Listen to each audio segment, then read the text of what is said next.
Hello dear students, how are you all? I hope you are doing well. तो अब हम नया chapter शुरू कर रहे हैं, अरिथमेटिक प्रोग्रेशन। अरिथमेटिक प्रोग्रेशन आप लोगों को देख करके एकदम लग रहा होगा कि पता नहीं इसमें क्या होगा, इसमें बहुत टफ चीज़ें होंगी, लेकिन बहुत सिंपल चीज़ें हैं जो आप लोग रियल लाइफ से भी उसको कोरिलेट कर सकते हैं। जब हम बताएंगे ना, पूरे अच्छे से समझाएंगे, तो आप लोग रियल लाइफ से उसको कोरिलेट करके आप लोग देख लीजिएगा कि अरिथमेटिक प्रोग्रेशन होता क्या है। तो हम सबसे पहले एग्जांपल से हम समझाते हैं कि अरिथमेटिक प्रोग्रेशन, अरिथमेटिक का मतलब होता है कि जो प्लस माइनस गुना भागा ये सबको अरिथमेटिक कहते हैं।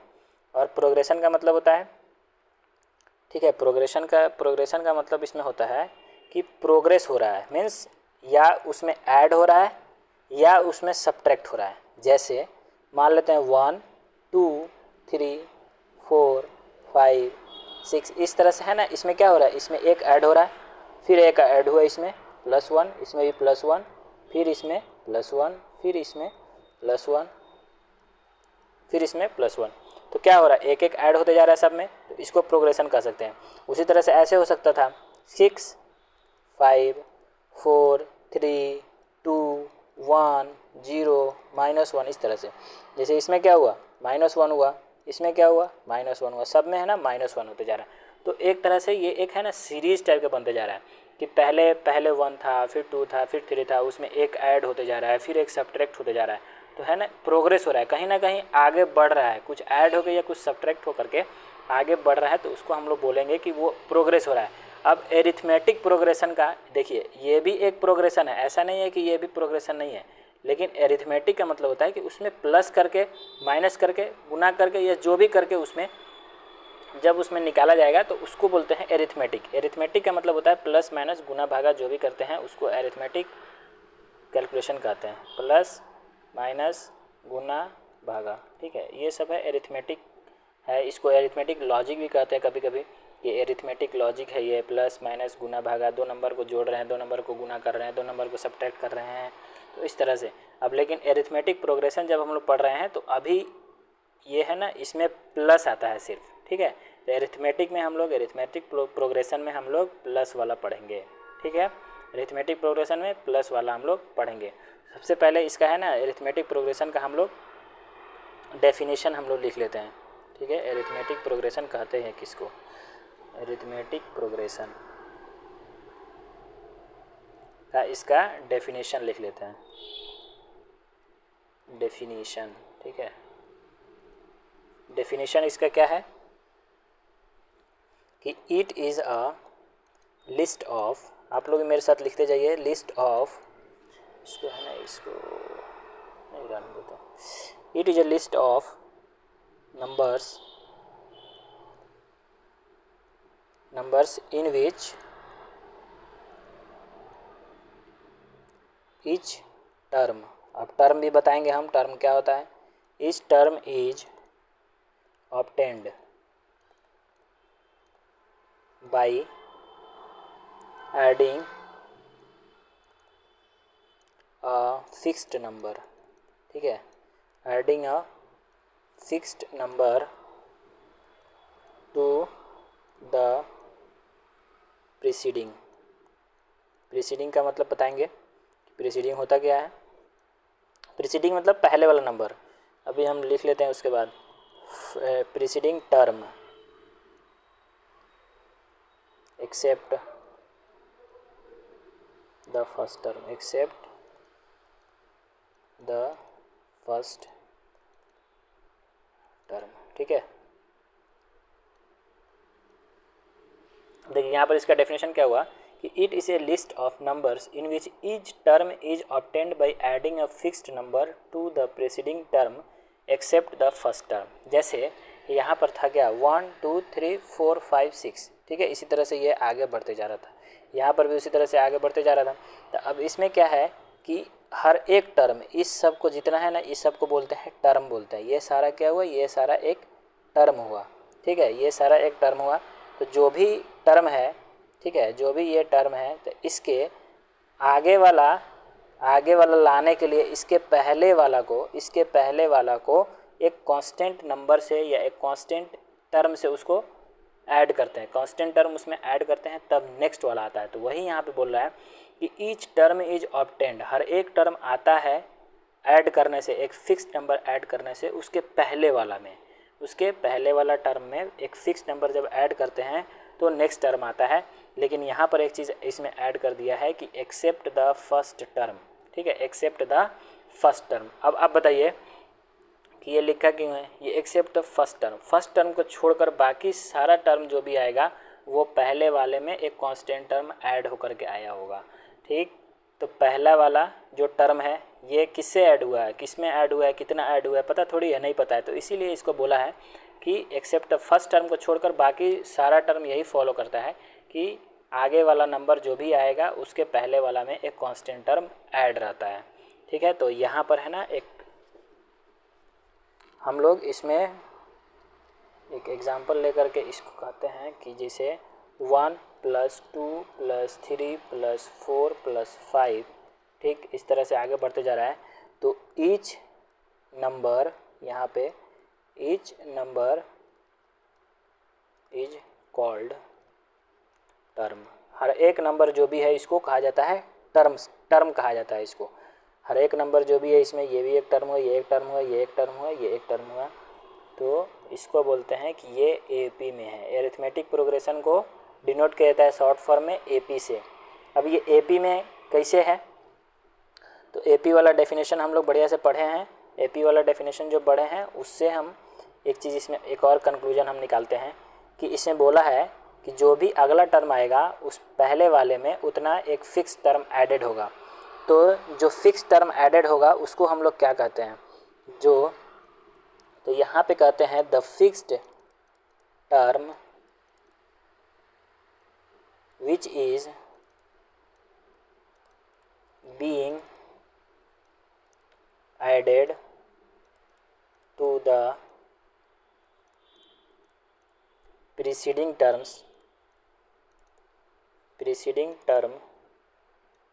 is called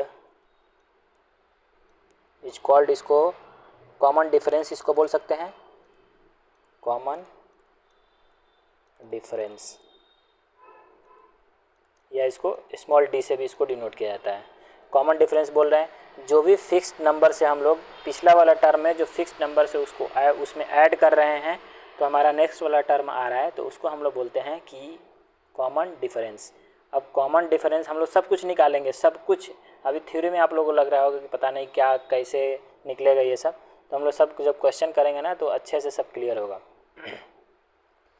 तो और ये चीज़ एक और चीज़ इसमें आप लोग यहाँ पर है ना बुलेट कर लीजिए। तो कॉमन डिफरेंस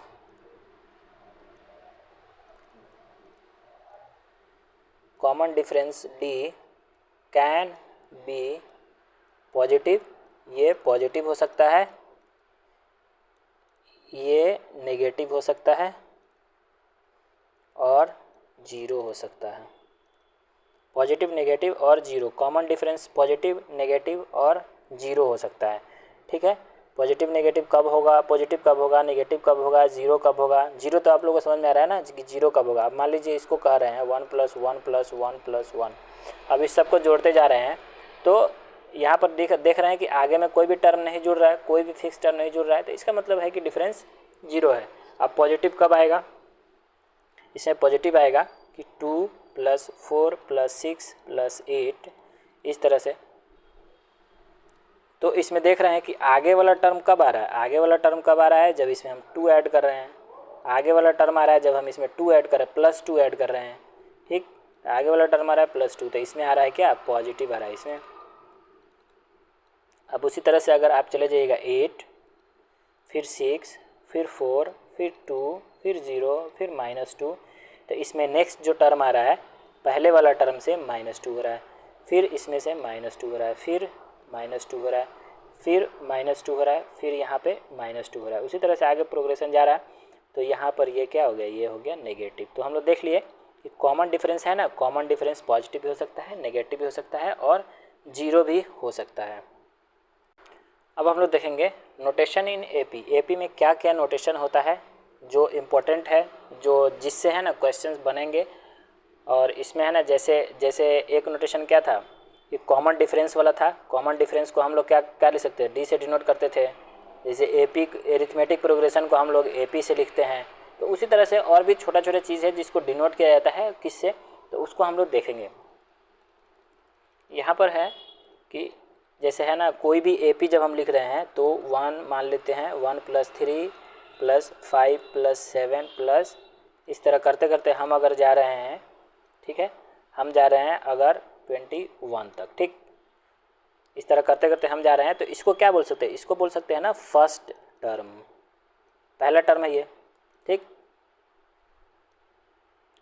और इसको बोल सकते हैं हम लोग क्या, लास्ट टर्म, है ना, इसको हम लोग लास्ट टर्म बोल सकते हैं। और इसमें से जो सब्ट्रैक्ट करेंगे, जैसे जो नेक्स्ट टर्म है 7 और उसमें से पहले वाला टर्म को जब माइनस करेंगे तो 2, तो ये क्या है, ये डी हो गया, ठीक है। तो उसी तरह से छोटा छोटा चीज़ है इसमें कि ये फर्स्ट टर्म हो गया, ये सेकेंड टर्म, ये थर्ड टर्म, इस तरह करते करते ये हो गया लास्ट टर्म। अब इसमें है ना टोटल नंबर ऑफ़ टर्म्स के लिए भी यूज होता है। मान लेते हैं कि इसमें टोटल नंबर ऑफ़ टर्म्स कितना होगा, तो इसमें n से डिनोट किया जाता है कि n नंबर ऑफ़ टर्म्स अगर है तो उसका जो जो नोटेशन किया जाता है कि a1 + a2 + a3 + a4, इस तरह करते करते और लास्ट तक an। तब इसको मतलब ये एक एपी दिया हुआ है, कोई भी एपी ये दिया हुआ है जिसका पहला टर्म, दूसरा टर्म, तीसरा, चौथा, पांचवा, उसी तरह n टर्म तक ये दिया हुआ है। मतलब अगर n टर्म है तो इस तरह से हम लोग उसको डिनोट कर सकते हैं। अब देखिए, जैसे है ना, इसको क्या बोल सकते हैं, इसको बोल सकते हैं कि ये है फोर्थ टर्म, ये क्या है, ये हो गया थर्ड टर्म, ये हो गया सेकेंड टर्म, ये हो गया फर्स्ट टर्म, ठीक है। तो क्या रहा है इसमें कि जितना नंबर पे, मान लीजिए a2 है तो सेकेंड टर्म, a3 है तो थर्ड टर्म, a4 है तो फोर्थ टर्म, तो इसको क्या बोलेंगे, nth टर्म, ठीक है। ये बड़ा इंपॉर्टेंट है, ये है ना, ये nth टर्म है ना, बड़ा इंपॉर्टेंट है, इसको आप लोग दिमाग में रखिएगा कि nth टर्म और ये फर्स्ट टर्म, सेकेंड टर्म, ये सब कैसे होता है, इसको आप लोग दिमाग में रखिएगा। यहाँ पर an है तो उससे पहले कौन सा टर्म आया होगा, इससे पहले आया होगा an-1 टर्म, और इससे पहले अगर चले जाते हैं an-2 टर्म, तो उसी तरह करते करते a1 तक हम पहुँच जाएंगे, ठीक है। तो अब इसमें से कोई बोले हमको निकालने के लिए कि डिफरेंस निकालो, तो डिफरेंस कैसे निकलेगा, डिफरेंस निकालने के लिए अगर कोई बोले कि डिफरेंस निकालो, तो डिफरेंस हम क्या करेंगे कि a2 - a1 निकाल सकते हैं, a3 - a2 भी निकाल सकते हैं, a4 - a3 भी निकाल सकते हैं। उसी तरह से हम एक जनरल फार्मूला इसका बना दे रहे हैं कि d निकालना होगा, जब भी d निकालना होगा तो an - an-1 निकालेंगे, ठीक है। मतलब कहने का ये हुआ कि नेक्स्ट टर्म में से उसका जो पहले वाला टर्म है वो आप माइनस कर दीजिए, ठीक है।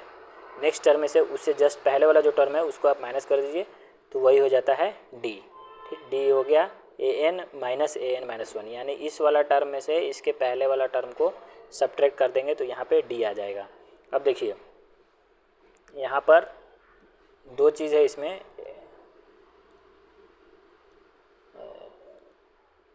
टू टाइप्स ऑफ, यहाँ पर लिखते हैं कि टाइप्स ऑफ एपी, ठीक। एपी के कितने टाइप होते हैं, तो एपी के 2 टाइप हैं। तो पहला है कि finite AP. Finite AP, finite arithmetic progression क्या होता है कि जिसके पास which has finite number of terms, ठीक है। यानी कोई एपी ऐसा दिया हुआ है, मान लेते हैं कि यहाँ पर 5, 7, 9, 11 करते करते यहाँ से ऐड करते करते जा रहा है, बोल रहा है कि 50 टर्म है इसमें, इसको ऐड करना है, ठीक। 50 टर्म है, इसको ऐड करना है, तो ये क्या हो गया, ये तो फाइनाइट ही है ना। तो इसको इस मतलब ऐसे एपी को हम लोग बोलेंगे कि ये एक फाइनाइट एपी है। और एक होता है इनफाइनाइट एपी, ठीक। एक होता है infinite AP which has infinite number of terms, infinite number of terms. ठीक, जैसे मान लीजिए यही वाला रहता है, अगर आगे वाला 5 + 7 + 9 + 11 प्लस इसको ऐड करते जाते हैं इनफाइनाइट तक, इसको ऐड करते जाते हैं। चाहे ऐसे भी हो सकता है 1/2, ठीक, 3/2, 5/2, इस तरह से ऐड करते करते ये इनफाइनाइट तक जाता। तो ये सारे एपी जिनका इनफाइनाइट नंबर ऑफ टर्म्स होता है उसको बोलते हैं कि ये इनफाइनाइट है। ठीक है, इनफाइनाइट टर्म है इसलिए ये इनफाइनाइट एपी इसको बोलेंगे। अब इसके नेक्स्ट है कि how to write consecutive terms in AP. AP में अगर कोई बोल दे कि कंसेक्यूटिव टर्म्स लिखना है तो वो कैसे लिखेंगे? एपी में अगर कोई कंसेक्यूटिव टर्म्स बोल दे कि कंसेक्यूटिव टर्म लिखना है तो कैसे लिखेंगे? ठीक है, तो उसके लिए होता है कि सबसे पहला टर्म को आप ए लिखिए और नेक्स्ट वाला टर्म क्या होता है? ए प्लस डी होता है ना, कि पहला टर्म ए हो गया तो आगे वाला जो भी टर्म आएगा उसमें डी एडेड रहता है। डी नेगेटिव भी हो सकता है, जीरो भी हो सकता है, पॉजिटिव भी हो सकता है। तो नेक्स्ट वाला टर्म जो आता है वो फर्स्ट वाला टर्म से उसमें डी एडेड रहता है और फिर आगे वाला जो आएगा उसमें एक और डी एडेड रहेगा। जो ये टर्म है इसमें एक और डी एडेड रहेगा, यानी इसको हम लोग क्या लिख सकते हैं? 2D लिख सकते हैं ना, कि ए प्लस 2D। अब उसी तरह से आगे नेक्स्ट आप लोग लिखते जाइए खुद, ए प्लस 3D, ए प्लस 4D, इस तरह से आप लोग करके हम लोग कंसेक्यूटिव टर्म्स को लिख सकते हैं एपी में। ये क्या हुआ? ये फर्स्ट टर्म हुआ, ये सेकेंड टर्म हुआ, ये थर्ड टर्म हुआ, इस तरह से हम लोग आगे एपी लिख सकते हैं। तो चलिए हम एक एग्जांपल से है ना उसमें ए निकालते हैं, डी निकालते हैं। एक एग्जांपल लेते हैं हम 3/2 और ये है 1/2 माइनस 1/2 और ये है -3/2। ठीक, इस तरह से ये प्रोग्रेशन आगे जा रहा है। अब इसमें बोल रहा है कि right A and common difference D. ठीक, इसमें से ए निकालना है और हमको डी निकालना है। तो ए और डी कैसे निकाल सकते हैं? ए का फार्मूला, ए कैसे पता करते थे? कोई भी टर्म जो लिखा हो रहता था उसमें ए कैसे पता होता था? तो ए पता होता था कि जो भी फर्स्ट टर्म दिया हो रहता था वो ए हो जाता था। तो यहाँ पर ए क्या हो गया? ए हो गया इसका फर्स्ट टर्म। और डी निकालने के लिए क्या होता था? ए एन -1, यानी नेक्स्ट टर्म में से उससे पहले वाला टर्म को माइनस कर देंगे तो ये डी आ जाएगा। अब नेक्स्ट टर्म मान लीजिए कोई भी नेक्स्ट टर्म मान सकते हैं इसमें, जैसे हमारे तो ये वाला टर्म अगर मानते हैं 1/2 -3/2। ठीक, इसको करेंगे तो 1 - 3/2 -2/2, ये हो गया -1। अब उसी तरह से हम क्या करते हैं कि सेकेंड टर्म इसमें से ये वाला ले लेते हैं -1/2 और उससे पहले वाला ले लेते हैं, उससे पहले वाला ये वाला ले लेते हैं, यानी नेक्स्ट टर्म में से उसके पहले वाला टर्म को माइनस करना है। यहाँ हो जाएगा 1/2, तो इसको करेंगे तो 2, यहाँ -1, यहाँ -1, तो आ जाएगा -2/2 = -1। अब उसी तरह से इसको कर सकते हैं -3/2 माइनस उससे पहले वाला टर्म क्या है? -1/2, तो -3/2 + 1/2, यहाँ से आ जाएगा -3 + 1/2, यहाँ आ जाएगा -2/2 = -1। तो देख रहे हैं डी जो है किसी से भी निकाल सकते हैं आप, आगे वाला टर्म से पीछे वाला टर्म को बस सब्ट्रैक्ट करना है तो वहीं से आपका डी निकल जाएगा। और ए जो होता है वो फर्स्ट टर्म ही ए होता है और डी तो आप कहीं से भी निकाल सकते हैं। कोई भी दो टर्म को लेना है और आगे वाला टर्म से पीछे वाला टर्म को माइनस कर देना है तो वहीं आ जाएगा आपको डी। तो होप आप लोगों को ये समझ में, यहाँ तक आप लोगों को बहुत अच्छे से क्लियर है। ठीक है, तो एरिथमेटिक प्रोग्रेशन हम लोग अच्छे से स्टार्ट कर दिए हैं। अब आप लोग है ना कंटिन्यूसली मेरे साथ बने रहिए, ताकि इसमें से कोई भी लेक्चर अगर मिस कीजिएगा तो आप लोगों को जो भी नेक्स्ट पढ़ाया जाएगा तो उसमें समझ में नहीं आएगा। तो इसीलिए जब भी आएँ पढ़ने के लिए, जब भी आएँ तो पीछे वाला जो भी लेक्चर्स है वो लेक्चर्स को देख करके आएँ। ठीक है, जो भी थ्योरी का लेक्चर हो रहा है तो उसको देख करके आप लोग आएँ, आप लोगों को अगला जो भी वीडियो आएगा वो समझ में आएगा। तो होप आप लोगों को ये अच्छे से क्लियर हो गया है। और कहीं पर भी अगर डाउट है तो आप लोग कमेंट बॉक्स में कमेंट कीजिए, फिर से हम उसको अच्छे से समझा देंगे। और हमारे चैनल पे अगर आप लोग नए हैं तो हमारे चैनल को शेयर करें, सब्सक्राइब करें एंड लाइक करें। Thank you for watching the video.